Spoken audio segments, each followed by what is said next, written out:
Matt Gaetz, this is your career calling.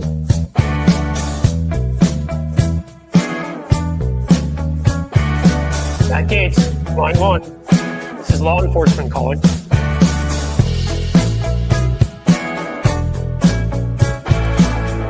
Matt Gaetz, line three. This is Vladimir Putin calling.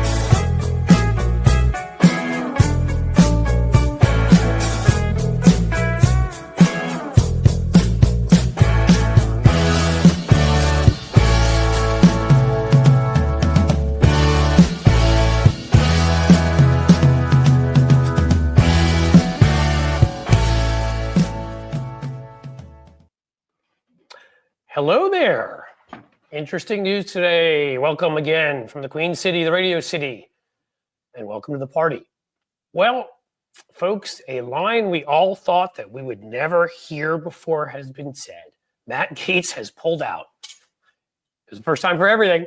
Yes, Matt Gaetz's attempt to become our Attorney General has been aborted.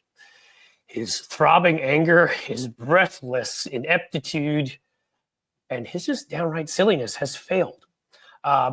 We talked about this a lot. Matt Gaetz is a person who is well hated among Republicans as well as Democrats, and there are institutional forces that were lined up to stop him. This is why I had recommended a little while back that we just have Democrats get up a la Animal House and march out. Just walk out. Have a press conference ready, have a camera ready, have young women who've been victims of assault ready, and destroy him. Do what Republicans would do. Don't worry about precedent and collegiality and all these things. Those are not synonyms for fascism. So what you do is you destroy him. But the key is you destroy him when you walk out to a camera, because you tell him you're not going to even dignify this man with a hearing. Why would you? You're not going to give somebody who has never tried a case before, or is being investigated for numerous felonies, who's a security risk. I mean, there's a million other things. Remember when he broke into the skiff and he exposed some of our secrets potentially? Do you think the man's not had conversations with Vladimir Putin to be called? The guy is a risk, and he's a terrible human being in so many ways. Oh, I forgot the drunk driving. They should have come out with a big poster of that. But this is just a sort of entree. The overall point here is we can win, and we did just now. And we don't even have to do anything. In fact, sometimes it's better if we don't. I got attacked by some people on the left for this, as I tried to explain. You see, there are still divisions in the Republican Party. There are still a couple of people that have a little bit of dignity. In the Senate, I'm mostly thinking of just Lisa Murkowski. Again, Susan Collins will put on her shocked face and often do the wrong thing. But none of Mitch McConnell tells her to do the right thing. And in this case, I think he did. Mitch McConnell is not our friend. He is an enemy of democracy. He's an enemy of decency. He's an enemy of all that is good. But the truth of the matter is that when King Kong and Godzilla fight, you just kind of let them fight, don't you? Maybe even encourage it, right? Maybe chuck a little bit of chum in front of both of them, hope they attack each other. And that way you get a shark show up and maybe a battery. And then Donald Trump comes. Okay. So what have we learned here? We can beat these guys. There are all these divisions within their own party. And if you learn politics and you learn how to win, you do it by helping to divide those that are already divided, anger them at each other, find the issues that tear them apart, find the personal things that tear them apart.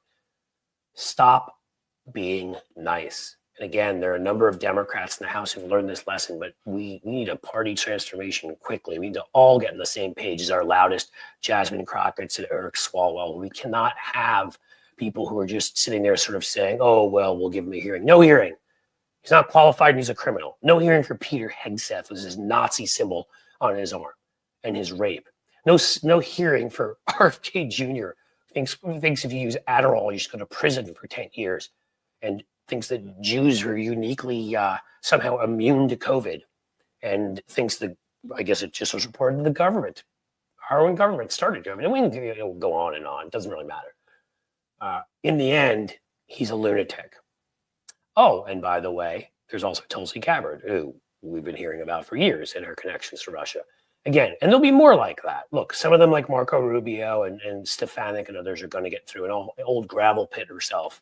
She doesn't take, she's not too busy taking Cricket 2 electric boogaloo to the gravel pit to put it into her head. She'll be Homeland Security. But we can divide and we can win. And this is how you do it. You fight hard and then you know when not to fight hard and let them fight each other. So that, my friends, is all I got to say for today. Well, all I have to rant for today. And now we can get on to the business of, the business of discussing all of this. I think our friend Tony is going to join us in a little bit. And I have a guest who is going to join us, who's been a very smart Democratic communicator. And he's been a communicator on everything from human rights to gun safety to the Innocence Project, the Innocence World, which is something that is sort of after my own heart. I was on the board of the Ohio Innocence Project for about 7.5 years. I think we freed, and we being a big group, small cog in that, about 20 something innocent people over 1,000 years or so they'd served. So we should be joined by John Hutson mid-hour, who has done all of this. But we are joined now by that Ozarkian Polish wonder, the kielbasa of the world. The eighth wonder of the world. The eighth? The Ozarkian kielbasa. I wouldn't put me as the eighth. Don't give me that much credit. You know you're just going to inflate my ego. I'm at least like 12th on the list, right? There's got to be a few more before me that are wonders. Yeah, I believe that. So I just did my rant on what you'd expect. I don't think you would hear it, but you may have liked. I had to go take a leak in the women's bathroom. So. Oh, that's right. Well, I'm actually going to do that a lot from now on, but not in normal, not in just regular spots. I'm going to make sure to go to purposely conservative spots. Like I'm going to go to all the local Baptist churches because I assume they support Republicans. I'm just going to walk in and use the women's room. Gotcha. We'll see what happens. I've only got a few minutes, but what subject were you ranting about? Well, I my opening line was, that we actually just saw something that we thought we would never see. Matt Gaetz pulled out. There's a first time for everything, Tony. Well, I actually believe that Matt Gaetz probably operates on the pull and pray method. I would say that that's probably what he does. And then if it doesn't work, then he just goes to plan B, probably is what he would do, even though he seems to be against smortion, if you want to call it that. But he clearly would not be. I talked about that too, by the way. I talked about the fact that, sadly, I think due to his throbbing anger, his attempt at being AG. Why are you making him phallic? You're making him phallic. It feels like everything. Because he's a rapist? I mean, I don't know. Okay. Well, there's that. I thought a man who seems to think about nothing but ways to prey on women and is just sick. God, I want to say that word. I thought that I would. I won't say it because I'm on your show. I think I slipped up yesterday with one F word. I don't know. I already screwed myself, I think. Oh, did you really? Well, what I said was I was talking about RFK Jr., that bastard, and I said something that rhymes with Movid, which is something that he didn't believe in. And you know how they nail you here for that. So you gotta say he's he's pro-germ. You gotta say he's pro-germ. That's what I usually say. He's pro-germ, or he doesn't like the flu shot, or something like that. Right. Something to get the point across without the YouTube knocking on you. So the one thing I want to say is that I'm glad that even though the left kind of distracted from this conversation yesterday, that is really culminated into Matt Gaetz withdrawing because he was threatening Republicans and threatening Republican safety of the Nancy Mace thing. I want to talk about that for a second, since I was joking about going taking a piss, and I went through this on my show, and you guys can go watch that again. But the way that they bait our side and they bait us into these WWE storyline things, of course, if we know that, which we know that now, we could take advantage of that. And, I want to see Sarah McBride, because Nancy Mace wouldn't put biological on a sign on top of the women's restroom. What I want to see is a picture of Sarah McBride standing in the men's restroom at a urinal, hiking up her skirt, taking a leak in the urinal. That's what I want, just to show them. I would love it. Just to show them who No, but it's not just to show them you get how to play this game. Right. Which is, and look, I let myself get baited into it in times last time around too, but I think more often than not, instead of getting angry, I just mocked them, right? So someone like Megyn Kelly would make a remark. It wouldn't even matter what she said. I just would say to her, just as long as you make sure your doors are locked in case Black Santa Claus comes down the chimney. You may remember she infamously got fired from NBC because she said Santa Claus and Jesus were both white, and that going in blackface was okay. You mock them. You just have fun with them, and you do stuff back to them. Nancy Mace is one of the most cretinous characters that has, I mean, she even distinguishes herself among the people who were there. She was one of the people, like the ones who ended up voting for impeachment. I remember Pete Meyer was one of the others that on the day of January 6th went on the news and condemned Trump and said how horrific it was and a threat to our democracy. She originally ran as a moderate, and she did what it reminds me of Stefanik, who also was a complete moderate. I use the words, I described her as an attention whore, is what I described her as. But she's an attention whore via MAGA, via doing things to purposely own the libs, to get in people's faces. And so the way you respond to that is, if you try to respond to that by playing on a level, thank you, by the way, Todd Ogsfaken. Is there something I'm missing there? Because there's got to be something cool. Todd Ogsfaken. I'm probably, that's it. I'm going to be demonetized just for saying your name. They're baiting you. They're baiting you to say their names so your broadcast gets demonetized. You guys are going to put more names up like that just to screw with me, jerks. You jerks. Thank you for the gifted. Thank you for the gifted membership. And the original one that was given to me earlier, I will have to find that I put up on the screen while I was doing. Just a reminder for the future. The first 5 minutes, I'm going to jump in and do my thing. So if you want me to do a shout out for you, I can't do that. They're always in the starred column, by the way.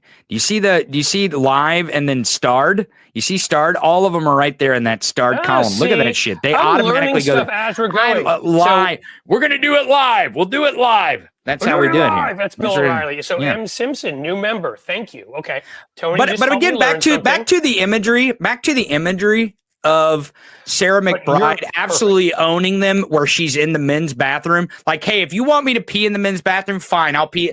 I am here to represent the people of Delaware, no matter where I have to take a leak. Whatever it takes for me to represent them, I will do that. And I will prove to you that I am willing to do that. And she just goes into the men's bathroom like Nancy Mace wants her to, because that's what Nancy Mace wants her to do. Remember, Nancy Mace wants her to walk in, hike up her skirt, whip out her big old dong, do a big old dong contest with these other Republican congressmen, because we know they're like that, and stand at the urinal and take a leak. That's what she wants. Give it to her. Give it to them, and let them freak out online that a woman is standing at a urinal with a bigger package than the Republicans. They're not happy, as many people have pointed out at Blue Sky, lately. Hey, look, Mr. WW, thank you for the gift there. And I assume you'll be up to your usual self arguing with other folks in the comments. So you'll make it lively and fun. Yeah. But I do very much appreciate the gift and your being here. The truth of the matter is that all these sort of MAGA types have been trying to come over to Blue Sky because with so many folks having left Twitter, and studies have been done on this, right? That the vast majority of right-wing trolls suffer from some sort of antisocial personality disorder, narcissism, sociopathy. A lot of them are classic sadists was the thing. They enjoy making other people suffer. So you don't let them make you suffer. You laugh at them, which is what my response has always been, is to laugh at them, enjoy, and again, I've screwed up sometimes and let them get to me.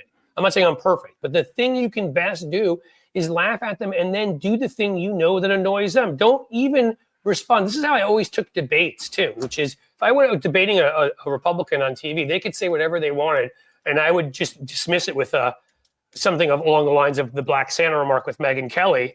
I'd be like, oh, look behind you, it's Black Santa, run, and just mock them, and then I would start insulting them. Don't take their point seriously, because it's not being said by a serious person. So you need to communicate that, I don't care what you say, Nancy Mace. Here, watch this, and hike it up, and just make her lose it. Now, I don't know that Sarah McBride. The problem is, obviously, I'm sure she's a serious person. She's a serious person. I'm sure she's a terrific person, and she was going to represent her people. But we do have people, and again, this is not the Congress I'd want. This is the Congress we have. This is not the politics I'd want. But we are here. We've been getting closer and closer the last 20 or 30 years, and the Republicans finally dragged us across the line with Trump. It's all reality show garbage. It's all WWE. So the point is, as you've noticed, why do you guys all know who Jasmine Crockett is? Why do you know who Dan Goldman is? Why do you know who Stacey Plaskett is? Hell, she doesn't even have a vote. And she's from the U.S. Virgin Islands. Right. House member. She just basically a placeholder for them, right. a voice for them. She rips them apart and leaves nothing left of them in the end, and understands that you have to do that if you're going to be covered by today's media and today's social media. Before I go, because I got to get going here. Oh, you're not going. No, you're not. Before I go, there's some people in the chat are saying that I'm assuming that McBride has a penis. I'm not assuming that. That's not me. That is them making the assumption. That's why Sarah McBride should just let them make that assumption, and she should play the storyline off that assumption. We should play the storyline off that assumption. That's what is infuriating me about the left right now, is they don't understand that we are being baited, and the proper way to be baited is not to have an argument about the facts.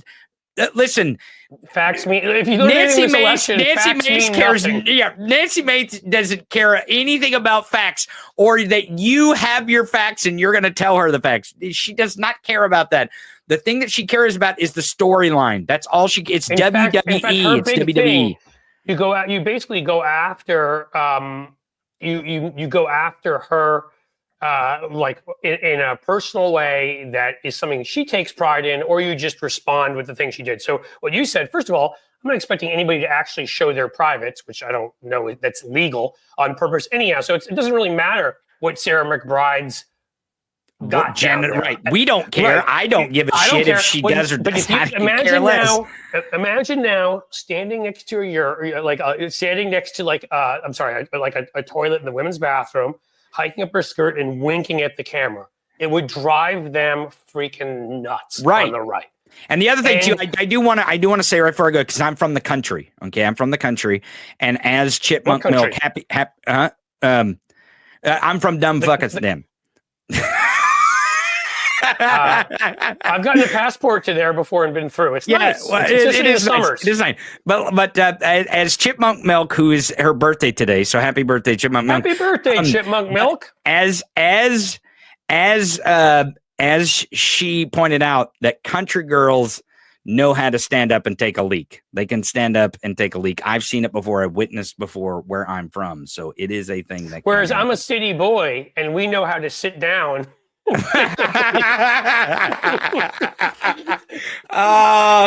Schechter, I'm definitely leaving on that note. I am definitely leaving on that. In space of a New York City apartment, we know how to make sure it doesn't hit the wall. Oh, okay. Well, it's fair enough. You know how not to make a mess. When you live in an apartment that's like 2 square feet, sometimes making a mess is the only thing you can do if you don't sit down. Right. So, you do it. I just was having fun. All right, Tony, you have to go obviously because you're too important for my show. I gotta go take a leak off the back porch right now. So everyone, will you hike up your skirt and take? Yes, I'm going to hike up my skirt and go take a leak off the back porch. Hey, all of you out there, remember that time I made the joke about the Putin thing and whatever, and you did it? Get a picture of Tony hiking up his skirt and taking a leak. Put it all over the internet. Make sure we get this all over the internet. Cliff Schechter, thanks for having me. Audience, we'll see you guys soon. As always, thanks for being here. All right, so take care, bud. We got about 10 minutes, guys, and you know what that means. Ooh, question time, comment time. Time for any of you that are in kind moods to become new members or give me a 99-cent super sticker.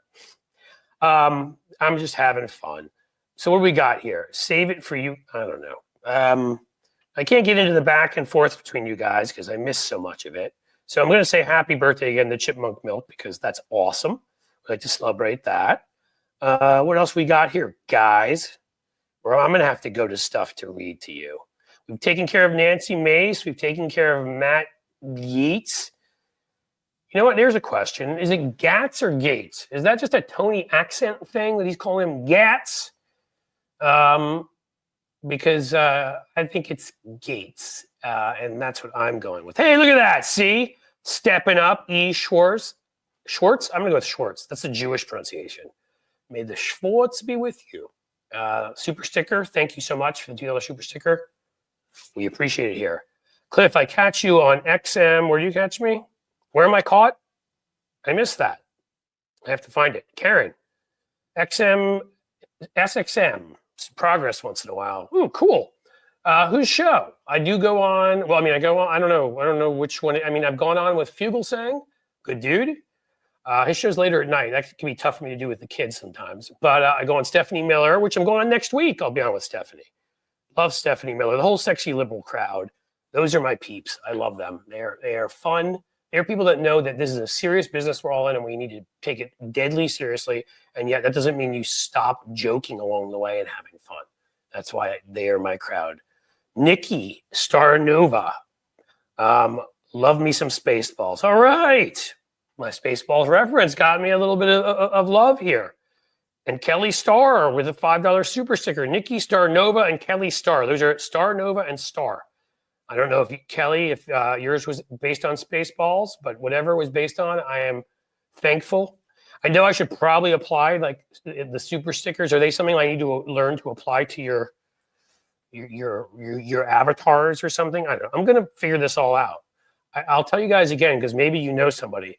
Like, I've been trying to hire somebody who's an admin, and I swear it's not because I'm a terrible person. I mean, slightly terrible. No, I think I'm a pretty good guy. A lot of the time, to help me with a lot of admin stuff. Because so if they take the basic stuff away, I could concentrate on like my memberships more, and I could concentrate on expanding this channel more. But I can't do it because I can't get somebody. 2 people backed out the last second. I had too much work to do, and they didn't even spend any time working for me. So it can't be that they hate me. I'm not that dislikable at first discussion, am I? I'm wearing my Bengals shirt today. Carolyn Bowman for the win. I don't care what the Bengals play like this year, and so far, it has not been impressive, but we don't just give up. I will admit I grew up a Giants fan because I grew up in New York City, but the Giants and Bengals, love them both. We'll always wear this hat proudly, and we'll always say we got ripped off in the Super Bowl a few years ago. I don't care. I'm not accepting. There's a conspiracy. I'm not accepting anything else, so let's move on. Seriously, thank you for telling me that. Hello, everyone from Ontario, Canada. Hey, you're from the free country of Ontario. Do you have a really big basement that could fit, say, a couple million people? I don't think so, but yeah, just in case that happened, because that'd be cool. We might have to join you. Yeah, what else do we have? It was reported somewhere that Canada was promised AG when she dismissed the docs case. Well, that's interesting. So she was lied to then. I know that her name had been mentioned, but again, I could be wrong. I don't see her making it either. I mean, the fact that judges above her rebuked everything she did and said that her judicial knowledge was embarrassing of our law, her reasoning was embarrassing. I don't know if Republicans will want to tie themselves to her. It has to be somebody who at least appears respectable, even if they're a MAGA nut. And there are a bunch of people like that, sadly. They're the more dangerous ones, but she's sort of shown what she is. There you go. Starlene. We have a lot of stars in here today. Starnova, Starlene, Cliffy. I like that.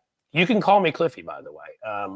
It is a nickname that friends call me, and I'm not offended. I take it as a sign of affection that people actually feel comfortable enough with me to like me and know that I will enjoy that. So go for it. What do I have here?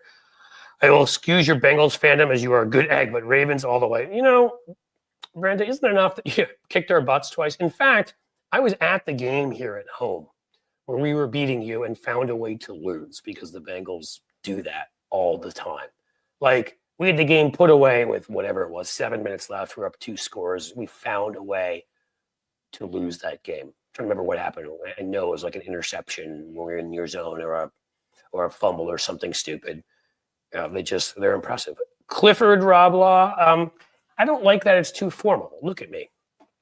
I mean, I don't mind the name. Actually, I like it's kind of a classic British name. And so I actually like the name, but I don't like being called it because I feel like it's too formal. And I'm not a formal kind of guy. But yeah, I'm glad. Clifford Douglas Schechter. That would be the full name.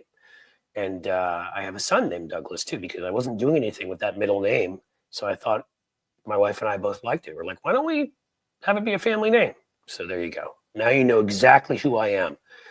Boogerman 666. That is a hell of a combo. You're Satan, and you clearly need some nose spray. No, sir, I didn't see you playing with your dolls again. I don't know what that refers to. I just was watching True Detective season 3. It had a lot to do with dolls and kids being kidnapped and really horrible stuff. So I don't know what the reference is there, but it scares me a little bit. I had a bestie named Cliff. He's passed now. Well, that doesn't portend well for me, but I always called him Cliffy. Okay, well, I will take that, and I'm not really joking. I'm sorry about your friend. Yeah, Cliffy's cool. Cliff. I've been called Clifton, which isn't my real name. That's cool. Cliffy. Anything sort of informal you can find to do. And a couple that are rather inappropriate that I won't throw out here. Look at that. My real name is Clifford also. Yes, screams, you're right away. You're the goods. Yeah, I have a friend here, same deal. And you know, it was a popular name once. And by once, I mean around 1650 in England. But over time, it has... In England and Australia, it kind of lasted longer than, you know, the United States. I don't think it had a long run. But you know what? Actually, I kind of love it because I know when people are talking to me, for the most part, I have had a few friends named Cliff, met a few others named Cliff, but for the most part, I know it's unique enough, but it's not like crazy, right? It's not like Moon Unit Zappa. Nothing against Frank, just Moon Unit is, I don't know that I want that one. So it's different without being loony, my perspective. I only know Cliff from Cheers. Well, we would love him, Amy, but he's a MAGA guy. He's been a right-wing Republican forever. I also, you know, and so therefore, even though he does a fun voice in Toy Story, and he also was Cliff on Cheers, and I very much enjoyed that character, I cannot like him personally for the fact that he's a MAGA loon, which I bet he and Ted Danson, who is quite liberal, do not get together for. Actually, wow, Kirstie Alley, may she rest in peace, also became a MAGA loon before she passed away. Did Cheers do it to people? That was my favorite show, by the way, for years. You know, there's some others that have surpassed probably now, but back in the day, man. Hey, Cliff, how about party's over for your outro since you say welcome to the party for your intro? Could do that. So I'll tell you where the references come from. I mean, obviously, welcome to the party. A lot of people brought up Die Hard last time as a Christmas movie. That is where I get that line from. I'm a huge fan of film. And if you guys are cool with it, I am going to expand here the way we were talking about the Bengals. This will be, you know, politics is the majority of what we do, but we're talking about, you know, I see people talking about Ratzenberger and Alley were MAGA loons. Sadly, E. Schwartz, yes, they were. And you know, I do love film. I love music. I love sports, especially rock and roll. So these are things we can discuss here. But I will answer this. I just am sad. I feel like I'm missing so many chats here quickly. When I say the sun sets slowly, the ending, the part there, as the sun sets slowly in the west, I bid you a fond farewell. Any of you ever saw an early movie written by Tarantino called True Romance? A little bit violent, but I think actually one of his best movies, outstanding. Christian Slater and was it not Rosanna Arquette? What's her, the other one, her sister. And then you had like cameos by everybody from Brad Pitt to like the guy that played Balky to Tony Soprano to Christopher Walken. Just an outstanding movie. And so Christian Slater says that line at one point, and I always took to it. I just always loved it. But I'll think about that, Beth. Corporate media deserves all it gets. Turn that trash off. Yes, thank you, Jim. Turn that trash off. All they do is hurt us. And so we need to. I have a friend calling me right now. Should I tell him I'm doing a live stream? I'm doing a live stream. Go to my YouTube and join. I'll call later. Let's see if that works. Jasmine Crockett going to wipe the house floor. Kim, PHR Guru, you are correct. That is going to happen. And thank you, Jim, for calling us, for shouting us all out. As I've said to you, Jim, and I'll say again, I should have reached out to you in the middle, in between these things. But for me, folks, if you can subscribe to my YouTube, youtube.com, and it's just a simple @cliffs_edge. That was the main place I'm sending folks. Secondarily is Blue Sky, which I'll get, or Jim or I will throw out a link in there. That's the Twitter-like app I will be on for the most part. And otherwise, any new members we love, because I really am going to build that out and make it so there's a whole extra section there. I just need an admin if somebody can help me. What else we got here? Look at that. There you go. Cynthia Rice hooking me up. And we are, I haven't looked, but we're about 3,800, 37, 3,600 away from 100,000. It all changes then. YouTube actually decides you're a real person when you get 100,000 subscribers. Apparently, I get my own marketing person who I get to set up appointments with. We'll see how that goes. That'll be cool. Oh my God, it's John Hutson. I didn't even see him. He may have been there for like years. So I'm going to stop goofing off on all of this stuff and invite in the one, the only, the talented. Uh-oh. Can we hear you okay? Yeah, can you hear me? We can. There's a little background noise, but I'm okay with it. You guys okay with it? You got to be okay with it. John is worth anything that he can offer us. So I don't know. I could go on for like a year with Jonathan Hudson's resume. Suffice it to say, he has participated strongly and been a huge part of the effort to lessen gun violence in this country, to fight for international human rights, and also for the innocence of those who end up convicted and are innocent. I was on the board of the Ohio Innocence Project here for over 7 years. That's a huge issue to me. I worked with Everytown for Gun Safety and actually worked with John at Brady campaign doing some stuff. So guns, huge to me. And my background's in international affairs and was just doing a big project. Thank you for the super sticker, JD Christie. A big project on trying to stop an ethnic cleansing in an independent part of where they had ethnic Armenians. And sadly, it didn't happen as badly as we thought it would, which is to say still it was bad and people were forced from their homes by Azerbaijan the day after their kleptocratic a-hole leader, Aliyev, met with a guy named Vladimir Putin, which is shocking to you, I'm sure. But John and I have all the same passions with this stuff. So talk to us, man. What do you think about Matt Gaetz getting his let me say this first. I theorized it would happen from the beginning, and my whole play was it is not going to be because of any one Democrat. The Democrats should get up a la Animal House, walk out, refuse to participate, maybe sing My Country 'Tis of Thee on the way out like they did at Animal House, and let Republicans fight and say, hey, you guys all supported Donald Trump, a criminal. You voted for him. He, of course, has nominated somebody just like himself, a sexual predator and a criminal, or at least in Matt Gaetz's case, an accused, an alleged sexual predator. And, well, he is a criminal. He's arrested for drunk driving. He's not qualified for the job. He's an unserious candidate. He is a scandal-ridden candidate, and he is being currently investigated for serious crimes. We will not even take part in this process. Have fun. Enjoy. That's what I would have done if I were them. I'm going straight out to a huge mic with other women who have been victimized by horrific men by him. A nice big poster of his mugshot when he was arrested for his DUI, and I would have spoken. That's what I would have done. But I digress. I kick to you. What do you think? Well, what I know is that Trump was not playing 3D chess with his pick of Matt Gaetz to be his attorney general.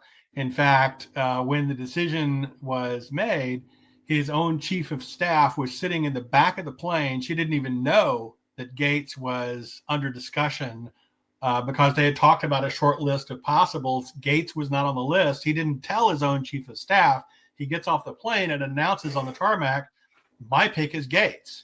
This is not 3D chess. So stop worrying about, oh, did he pick Gaetz knowing that Gaetz would be rejected so that his other picks would look better by contract? No, Trump is not putting any level of reflection into who he nominates other than who looks good on Fox TV, who will lick his boots, who is totally loyal to him. And, you know, what was discouraging. So well said. Thank you. Well, what was discouraging is that, you know, many Democrats treated this as a fait accompli. You know, as if Trump is a God king, that whatever he declares shall happen. And, you know, many of us were saying, not so fast. Justice rides a slow horse. Let's let this thing play out. Let's be in the fight. Don't give up the fight prematurely. Don't obey in advance, fight with all you have. You can resist. You can organize an opposition. One thing that was disappointing, and it's still disappointing to me, is that no Democrat member of the House Ethics Committee has invoked parliamentary procedure to simply read the Gaetz report into the record. You could do that. It's I did a rant on this, just so you know. Yep. Yeah, Go ahead, have John, the I'm First sorry. Amendment right, to do that. Just read it into the Well, and record. they have the protection though deserve too, to know right? this. They have the protection of the speech. We had David Waldman on the other day, who, I know a lot about congressional procedure because I studied public policy, but he is the gold standard. And the debate, the speech and debate clause, it protects you. You can get up and read this. It protects you. Yeah. Right. You're a member of Congress. From the what are they beginning, going to do? You're advocating as a member of Congress for the public's business. We all have the right to know this information. I mean, the news is reporting today that supposedly there's a second 17-year-old girl with whom Gaetz had sexual intercourse. You're going to be 160 more. You know how this stuff goes, right? I mean, we've all been here. If there's two, it's like mice, right? Right. Like with Donald Trump. There's two, there's a you're bunch. Here. No, right. Well, I mean, I don't want to compare women to, it used to cockroaches, clearly. So, but it used to be when they said in New York, I'll compare rapists to cockroaches. How about that? There you go. They used to say if you saw one or two, there were 100. Well, if there's a rapist scumbag who's raped one or two women, you can bet that if he's done it twice, recidivist behavior.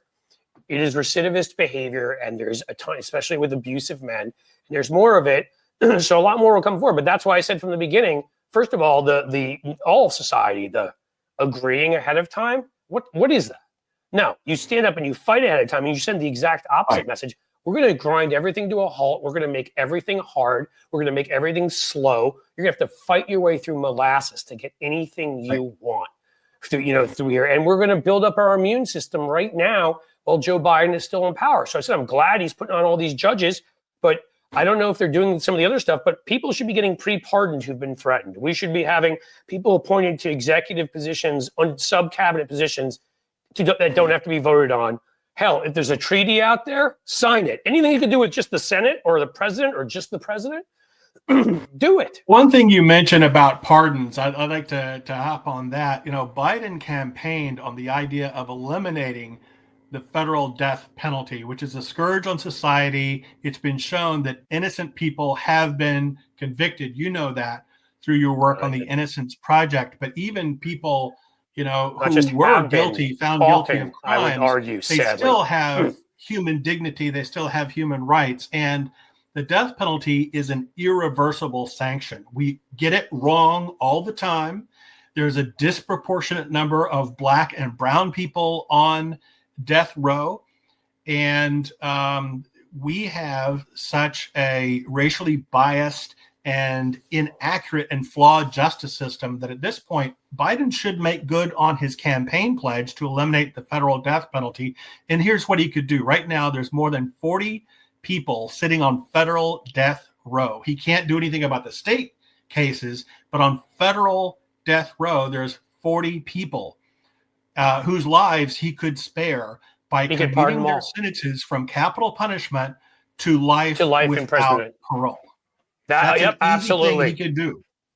That's what I mean. This is why I love having folks like you on, David Waldman on, because we talked about a number of things when David was on. And I didn't think of that. This is what I mean. To show who we are, to show that we are just, to show that we are right, to show that we care about the public good, to show that we will eliminate these barbaric practices, some of which, is what MAGA is about and bringing back in. Again, and on the topic of clemency, he could also show clemency for many people who were convicted for cannabis-related activities. Oh my God! Yes. See, now you're thinking, my man.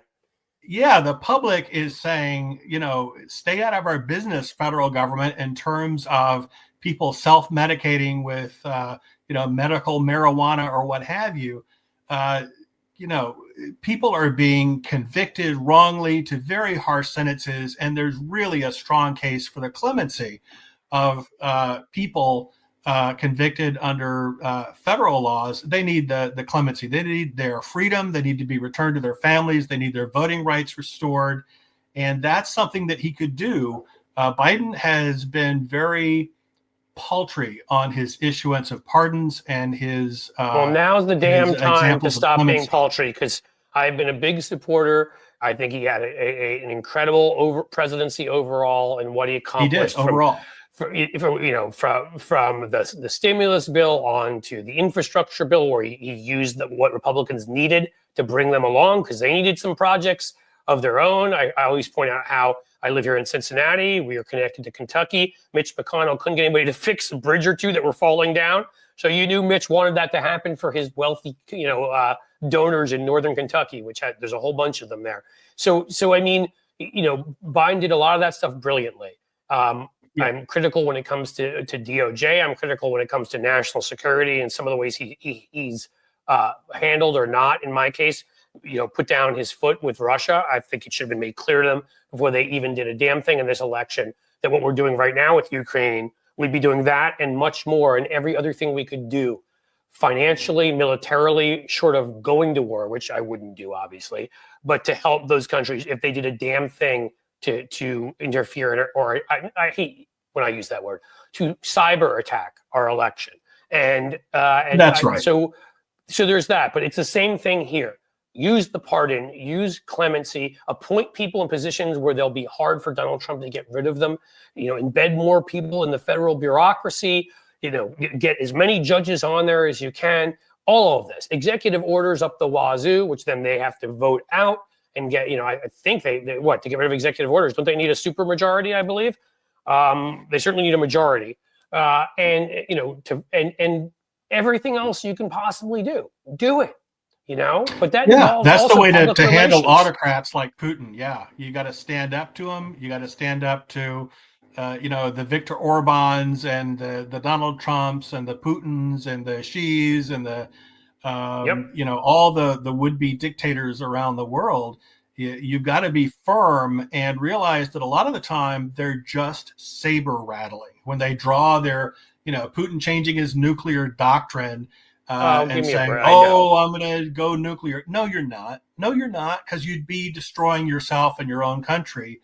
And, it's just saber rattling. Call him on on his bluff. Call them all on their bluff. They've said that forever about everything. If you've been alive, you've either been alive long enough or studied history, you would know that Stalin and you would know that Brezhnev, particularly Brezhnev, when it came to, these guys threatened a nuclear war all the damn time when we would do something that they didn't like. And Putin has used it a number of times. It's like giving into MAGA, like somebody having a terrorist. If you give in ahead of time to Donald Trump because you're scared of what he might do, you've lost.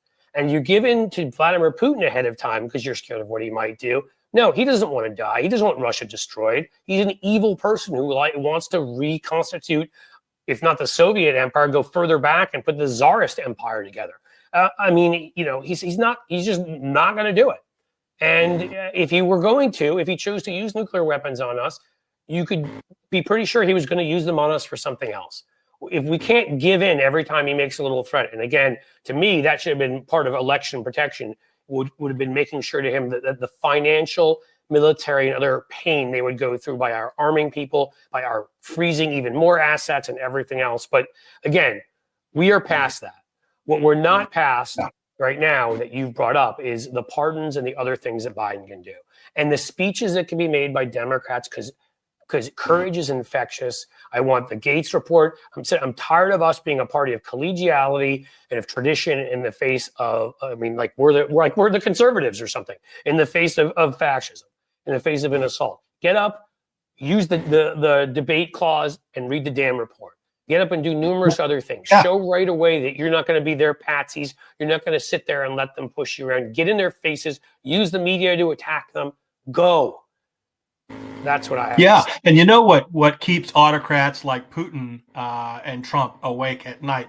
Putin fears things like rock bands and punk bands like Pussy Riot. He fears independent media that's not controlled by corporations, like Rain TV in Russia was one of the last independent broadcast voices. And so one of the things I'm doing from an organizing standpoint and investing my own personal dollars is more into independent, non-corporate controlled media, like, YouTube channels, like, social networks, like, let's subscribe to, the Philly Inquirer, to the Guardian, to, Mother Jones, to the Sparrow Network, to, some of the people that are out there doing independent journalism, ProPublica, the ones that are not controlled with a corporatist agenda. Either nonprofit or owned by foundations. Yep, exactly. Exactly right. And then, either independent or nonprofit or owned by, in the Philadelphia Inquirer's case, owned by a private foundation. This is what we have to do. Absolutely. And there's enough there. And of course, now, I had I do my rant at the beginning of the show. The one yesterday was, on what you're talking about, our lack of response to their growing disinformation, their growing, what would we call it, right-wing propaganda hydra over the last 40 years. It's not like this is something new. They started doing this in the 70s. I pointed out there was 1 year there, it was like, I think it was 73, and I could be wrong. I get this wrong, but like where it was like Heritage Foundation, ALEC, like all these things were founded, right? The NRA and it's taken over by hardliners in 77, moral majority in 78. Like, again, we need to fight back against by creating our own outlets. So MSNBC and CNBC, we find out they're being spun off. I mean, MSNBC is a no-brainer, and then CNBC is perfect because the right has also done something where what they've done is they've taken over what have become zombie publications, kept their branding, right, and used them to fool people. Newsweek is not an independent magazine; is owned by right-wing nuts. The Hill is owned by right-wing nuts. Like, these are the things they've done. So why don't we do that with CNBC, which everybody looks at as sort of center-right? We don't need to rebrand it. Just take it over and run with its current branding, but put our messaging in there. I mean, exactly. I hope some of the folks on our side think of that. I really do. And the other thing that we can do to really put the fear in the autocrats is stand in solidarity with other groups, particularly paying attention to labor unions as a base to organize and build movements for justice, peace, and solidarity across lines. If you have a strong labor union movement, that is a basic foundation of relationships and economic power to basically push back against corporate control. And I think we need to do a lot of it's essential in any democracy. The question is, here's my question for you, which is, how do you start that organizing from the core, knowing that so many members of labor unions voted for Trump this time, and that some of the corrupt leadership, like at the Teamsters, went for Trump? Like, I agree with you 100%. So my view on labor unions is important, necessary. Most of the sort of economic reforms we've gotten in our lifetime, they've played a role, not in our lifetime, in the history of this country, they've played some role, in sometimes the role. But obviously, we're at a point now where we've got so many of them who are voting against what I would consider their own interests. I don't know how they don't. What do we do to kind of make sure that when we're organizing, we're not organizing for Republicans? I don't know the answer to that. Well, realize there's often a difference between the base, the rank and file leadership of the labor unions and the people at the top deciding, oh, we're not going to make a nomination. Oh, we're going to go play nice and speak at the Republican convention. But the rank and file membership and some of the locals will depart from that and say, no, we as the local have a different opinion, and realize it's not monolithic. They don't have the support of most of their members in endorsing Trump or withholding the seal of approval for Harris and Walz. I think Harris and Walz are much more in step with what the average of course they union member is all about economically. But that's again another reason why we have to build coalitions and work in solidarity. Work with them stand with them on their picket lines, and then invite them to stand with you at your protest too. And we need to be kind of cross-pollinating the different movements, because really, it's the idea is the one big union. It's one big fight in the sense. No, that's the way I see Martin it. Luther King saying injustice anywhere is, a threat to justice everywhere. Right. And I want to be sure, and that's why I'm putting this up, because from E. Schwartz, it may be critical of me about, mafia unions, associated unions side with Trump. Please don't come for me with this. I'm not coming for anybody. I swear to you, I am a huge fan of unions. I'm asking the question because I want to organize from the right standpoint. I want to start at the right place. And I'm asking a question because I'm trying to figure out where that is. Obviously, I fully support unions. I just want to make sure we're supporting folks that are coming out and supporting us. And it does seem like above that, Cinnamon had the UAW. Yes, they were good. The Teamster leadership was obviously horrible. That schmuck whose name I can't think of, and I don't even care. And a lot of local Teamsters ended up supporting in states and localities ended up supporting Harris. So again, I'm not condemning all of unions. I'm saying, if we want to expand upon union power, I'm asking the question of where we start to make sure that we're expanding the power that will fight for economic rights, because unions are essential, and unions obviously have always been a key part of economic fairness. So they're necessary. Well, with any movement, you have to demand accountability of the leaders. If there's corruption, you have to root it out. You can't just say, "Oh, this is a sacred cow. We're not going to touch it.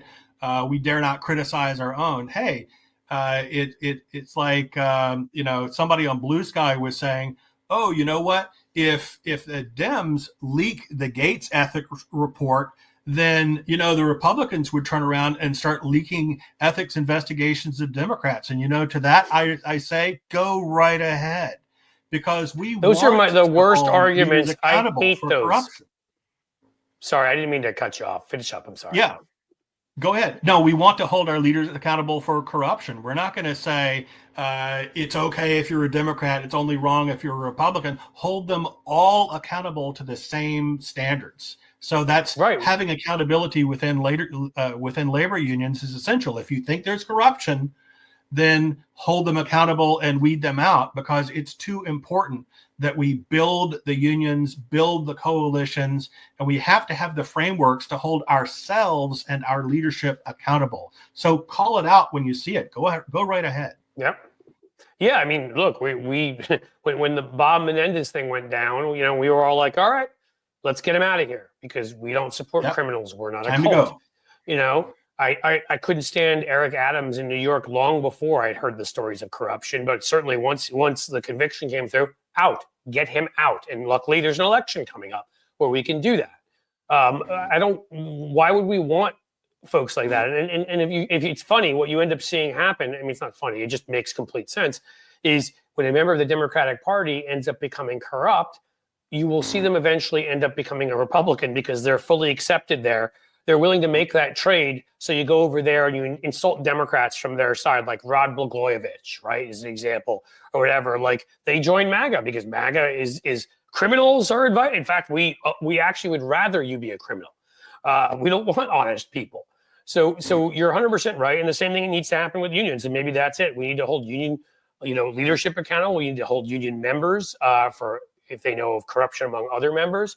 I just want to make sure again that we get back to that place where people understand the economic importance, and we're not voting on these stupid issues, this red meat crap that the right is throwing at them, that has nothing to do with their daily lives and how you feed your family and how, you take care of them and the rest. And so that's all I was asking, because obviously there's numerous groups among which we've declined in support, or we wouldn't have lost this election. And we have to ask that question with every one of those groups. What can we do? Look at that. Jim Williams is awesome, because I didn't even tell him because John, after the Gaetz decision, I decided I had to have a good guest, and I originally didn't even have a plan for any. John, being so cool, agreed to join me at the last minute. And there you go. I don't even have to give you, pull up his bio for you, because Jim's got it. Jim is the moderator of all moderators. No, you all are. Now, today I'm not speaking on behalf of NACDL, but it is my day job, leading the comms team for our nation's National Bar Association for Criminal Defense Lawyers since 1958.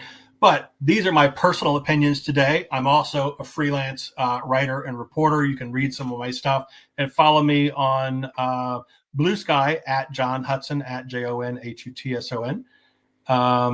But yeah, there's a whole lot that we should be doing in terms of accountability and being more forthright and unashamed to stand in solidarity for others. One way that we can win, and one missed opportunity for the Dems in this election, is to speak out forthrightly on the issue of immigration and realize that immigrants are about 5% essential of to our national economy workforce, and they pay much more in taxes than they get from the system in terms of healthcare or other benefits to which they're entitled. And so when you start to forcibly deport, peaceful people who are paying taxes and working hard and making our country stronger, those people are helping to make your eggs cheaper, or helping to make the food that you put on the table cheaper. And they're working a lot of jobs in meat packing plants and, chicken, poultry processing plants that other people don't want. Hard, difficult, dangerous jobs under very bad conditions that a lot of people don't otherwise want. But when you start breaking up families and forcibly deporting people, it's going to cost billions of dollars to build private jails, private prisons. The private prison industry will get rich off of this. You will get more poor, that your food cost is going to go up. And when he starts slapping tariffs willy-nilly on all these Chinese goods, I've been explaining to people what a tariff is. Somebody in my family was saying, well, this is going to be good because he's going to be making China pay all these tariffs. And I said, no. Right. Like Mexico paid for the wall. It's a tax on you. You will pay more for cheap imports from China. You will be paying that as if you are being taxed. So if you're unhappy with the price of eggs now, and that's why you're voting for Republicans, wait and see when Trump has unrestrained tariffs and starts building private prisons and spending billions of dollars to deport up to 5% of our workforce that's basically subsidizing our health care. Yeah, I mean, I try to break it down to pretty sort of straightforward as you just did. It's really simple, right? You've got immigrants doing numerous jobs in this country, and they're doing them at lower wages. They shouldn't, but that is in fact the reality. Well, guess what? We have a full employment economy.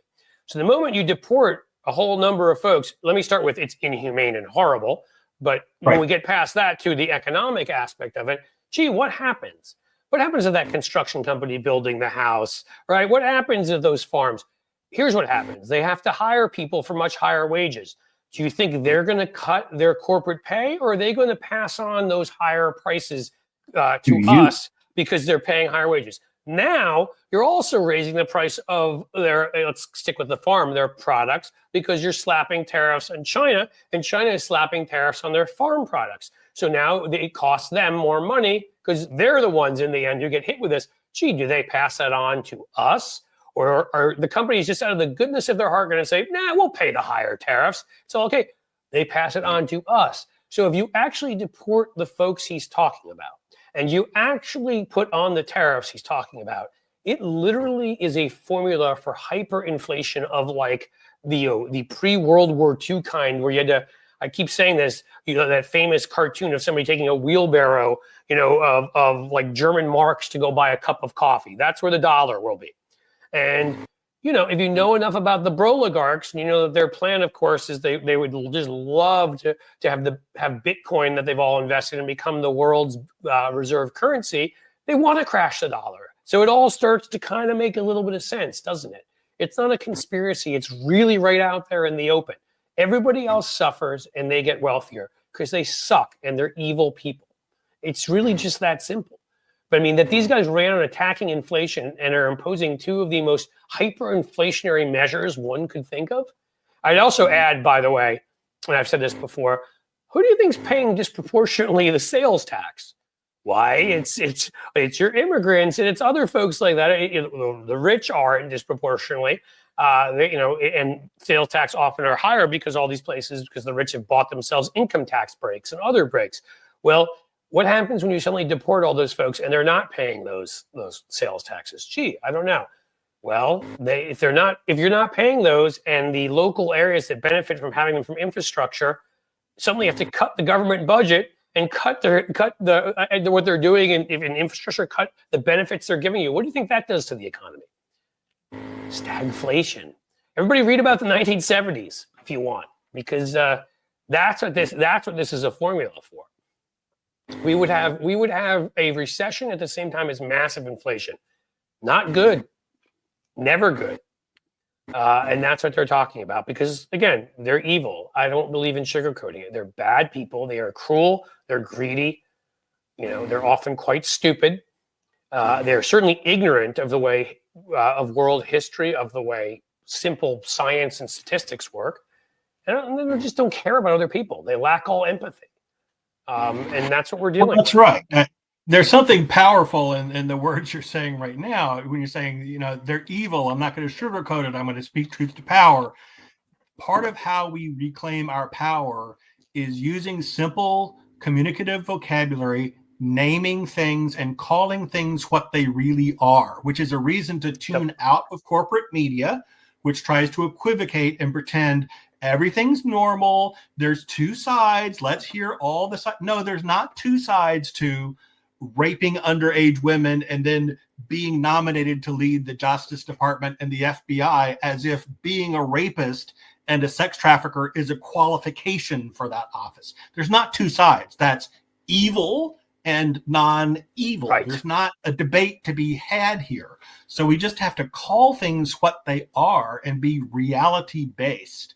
And so that's why we need to invest in independent media and be, forthright. Some of the my colleagues are saying, "Oh, we have to be extra careful these days what we say on our personal social media accounts." I'm like, no, I'm going to be extra careful to speak offensively, crudely, shockingly, brazenly, abrasively, and always truthfully, speaking truth to power. I'm not going to be silent and, demure about all of this. I'm going to be very forthright and shockingly abrasive, confronting power, head on. That's why, people like Putin, what troubles his sleep is, punk rock girls in the band Pussy Riot. That is what, who has free rent in his head. He worries about people spreading memes and graffiti and rock songs and poetry and, art Dissent. and stenciling and, movement.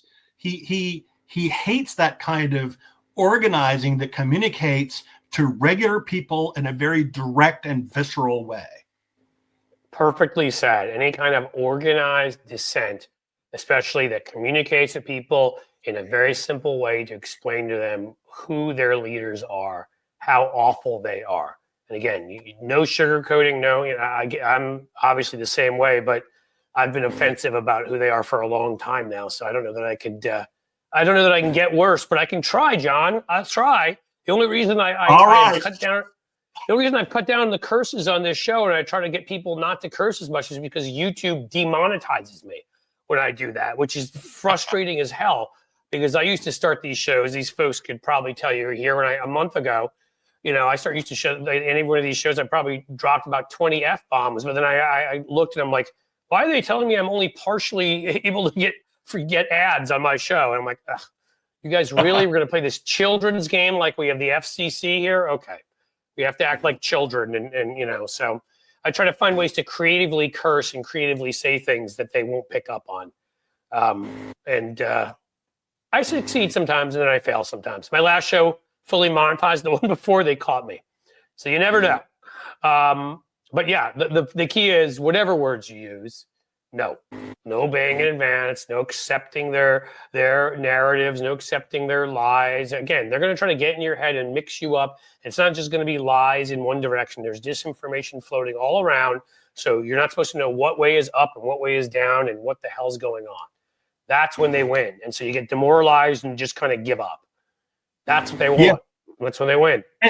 And realize there's a time for dialogue. For years, I've organized and helped facilitate and evaluate different kinds of intergroup dialogues where there's ground rules for discussion, there's mutual respect, there's trust building, relationship building, talking honestly about hot button topics in order to move from talk to action, meaningful, measurable action with tangible benefits that we can see, touch, and feel. But that's, a formal dialogic structure where people respect each other in the first place. But when it comes to dealing with trolls, like on the internet, right now, MAGA has its panties in a wad. They're screaming about blue sky and all the blocking happening. They say, oh, it's a walled garden. Yeah, we're walling out the trolls. Isn't it beautiful? And you can't come in and play. Because if you're not going to abide by the basic rules of mutual respect, difference of opinion is fine. That's encouraged. We need to talk about our differences of viewpoint. If you're coming from a place of mutual respect and you're trying to dialogue in good faith. But these bad faith actors who are just trolling and distracting with nonsense issues, we need to shut them down, cut them out. We don't have to give them airtime anymore. We don't have to pretend that their nonsense is worthy of consideration. Yeah, I mean, you always, the rules are, right? I mean, there's an old line, don't feed the trolls. But you don't, the way we would say it in politics is you don't give oxygen to something that otherwise wouldn't have it. And that is a decision people have to make, you have to figure out. So there were people who would say, oh, don't give Donald Trump oxygen. My response would be like, he has it already. They're going to report what he says. So you have to understand the difference. Some Twitter egg with 2 followers who attacks you, you block them, or, if you block them, ignore them, do whatever you do. But wasting your time arguing with them gains you nothing and gives them visibility. If it's somebody on the right who already has visibility, that's different. Those are people that I will take on, because then you're in a battle of ideas. If somebody already has hundreds of thousands of followers or whatever it might be, or is in political office, or is, one of these right-wing influencer morons, little incel, I won't go to what I wanted to say there, then you do take them on and you do take them apart. But in general, there's nothing wrong with one. In fact, nothing wrong. It should be, as I said to people, do I say to myself, hey, I want to go out and have some nice Patron on the rocks tonight. I want to have a nice drink with a few people. I'm not going to invite my 5 friends. I'm going to invite the 5 people I hate the most in the area here, because that's what you do. That's what I would do, right? No, the fact that you want to go to Blue Sky and be around like-minded, I don't know, moral, well-adjusted people who don't have psychological issues, social problems, self-loathing, don't hate other people. Gee, why would you want to do that? I mean, I shared when I was talking about the other day, I mean, Psychology Today, you can go just look it up. I should bring it here just to share it at some point. Did a major study. It was a bunch of 5 years ago. I remember when they did it on, I think it was actually, they took 2 major studies, large studies on online trolling. And they all found the same thing. And most of them are coming from the far right, right? The sociopathy, narcissism, antisocial personality disorder, and even the biggest one, sadism, were like off the charts. They said that for the people that troll and sadism, they were almost like mirrors of each other. Virtually almost every one of them has that personality disorder, taking personal pain in other people's suffering. So why wouldn't you block them? I enjoy it, and it just shows you they need us, because that's all. And that's why Tony was on earlier, and he was talking about how you don't let a loser like Nancy Mace, who's just an attention whore, get up there and do what she's doing to try to attack Sarah McBride. You don't react angrily. React by mocking her. React. If I were Sarah McBride, I would. I mean, I find ways to react in ways that get her upset. But don't play into her game. Don't let her get you angry, because she falls. That's what she's trying to do. That's what they're all trying to do. They need us because they're nothing, because they're empty husks. They're soulless. So unless they feel, honestly, they feel like nothing unless they're ruining somebody else's life. So the fact that we're just blocking them and going on with this community of Blue Sky that we're enjoying, they can't stand it. Because you know what's happened at Twitter? They've all started fighting with each other. You know, because that's, again, I'm going to repeat this theory every day I have to. I believe in messaging. As I told my two kids when they were young, we were watching Star Wars, the difference between Jedi and Siths, because they couldn't understand why Siths were attacking each other. Shouldn't they be on the same side? I'm like, no, you see, Siths are evil. They're only loyal to themselves. They're greedy, they're cruel, they're corrupt. So if they can't fight a Jedi, they'll fight the Sith next to them because they'll attack each other. They don't care. Anybody besides them is the bad guy. Anybody besides them, they don't care about it. Their whole life is in service of themselves. And that's all you need to know about people on the right. So let them fight with each other. You know, that's my big speech, which I didn't mean to make. That's right. But I can't. That's right. And when you mentioned Sarah McBride, she's a real hero, you know, from Delaware, the first openly trans member of Congress to be elected. And, you know, Nancy Mace is trying to use this distracting nonsense issue about, you know, bathroom rules. And McBride is, you know, acting with a lot of dignity and, you know, trying to stick to the issues. But for the rest of us, this is a fight where it's very important to come in as an ally to members of the trans community, just as before we were talking about allyship for immigrants.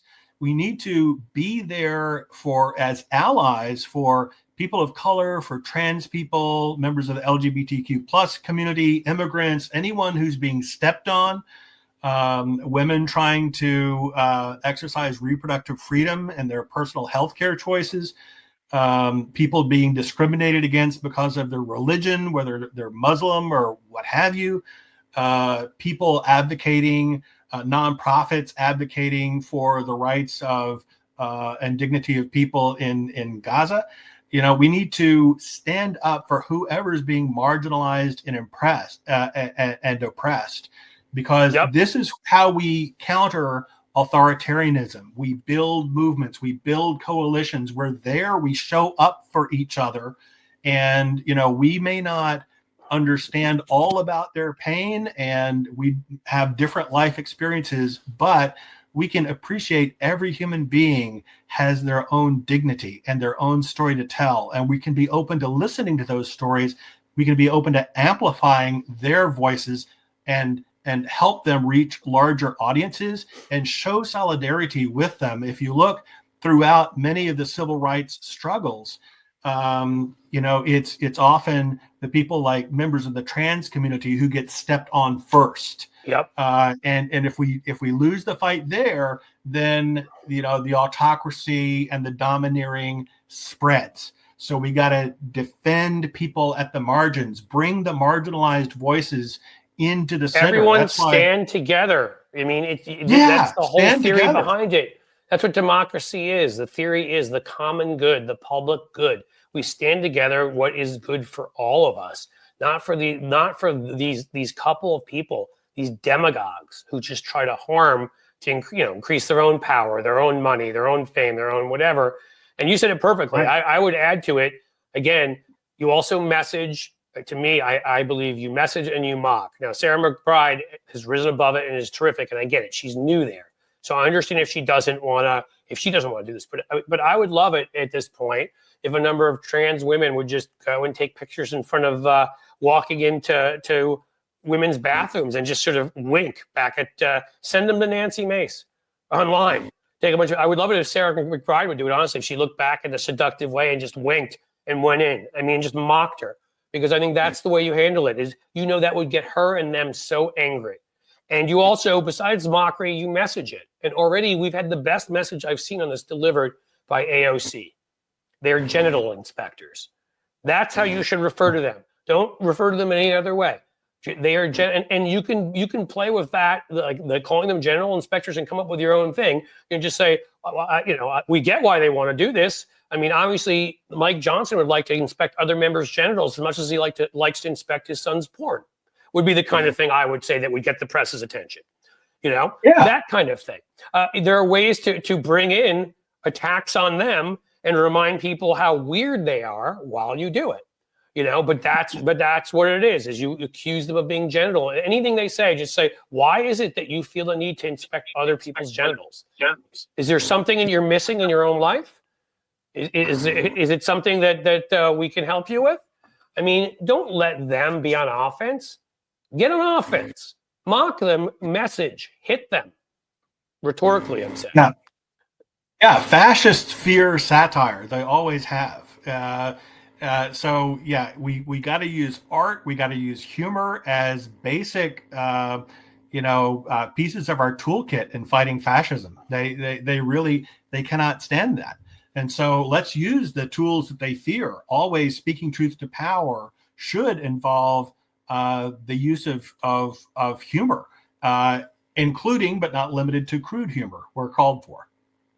No, there are times. There are absolutely times, and I'm, frankly, just by calling them genital inspectors, I don't think there's anything that's particularly crude about that. We can get a lot worse in how we define that. I think that's perfect because I feel like anybody can use that.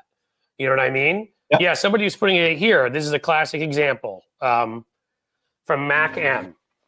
There, you've got that classic remark by Jasmine Crockett that rocketed across the world. The 6 B's.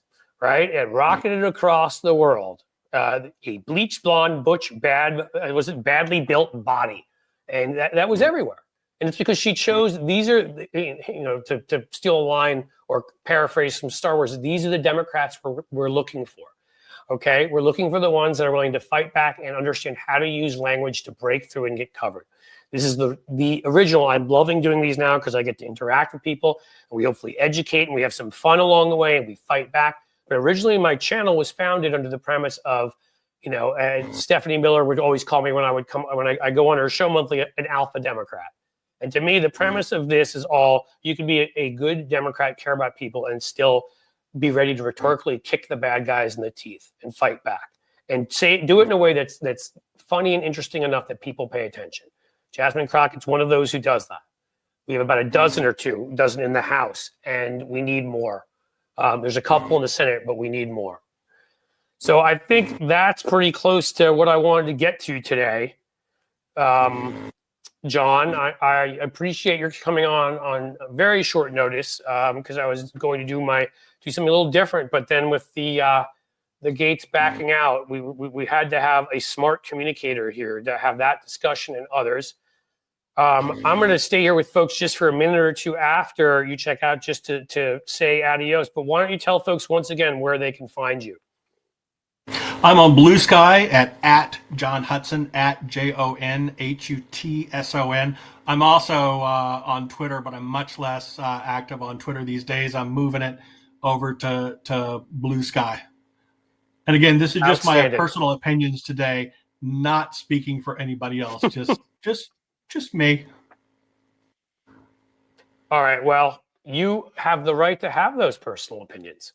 And I'll say quickly to Arizona Sunflowers, cool. I'll see you on Monday on Hal's show too. Thank you for being here.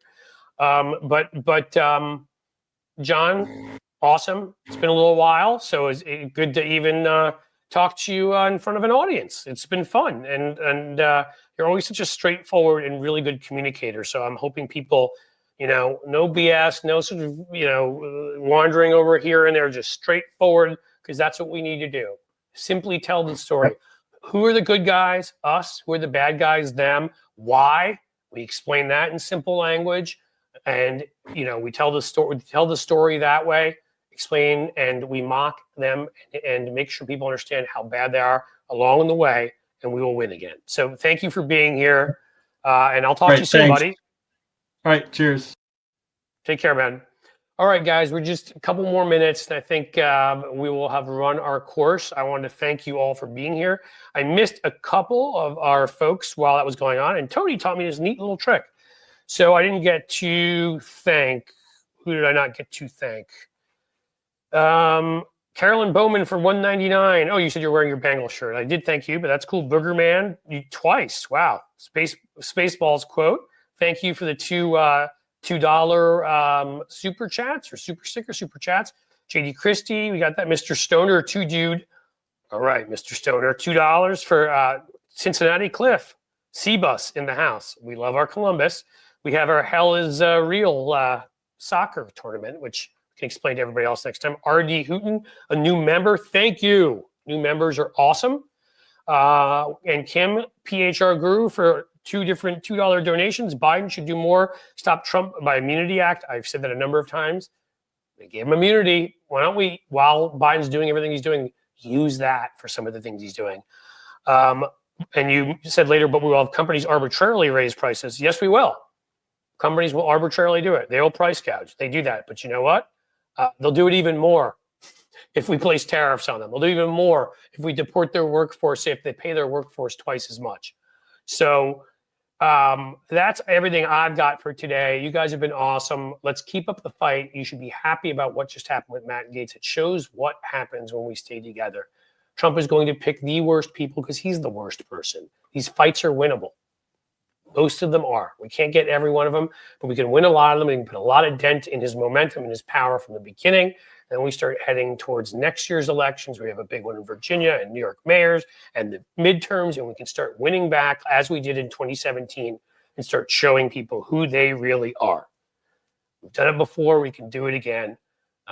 Let's not give up now. Let's say that we're only beginning the fight right now. So thank you for being here. Thanks for being a part of this. And you know what I'm going to say. As the sun sets slowly in the west, I bid you a fond farewell.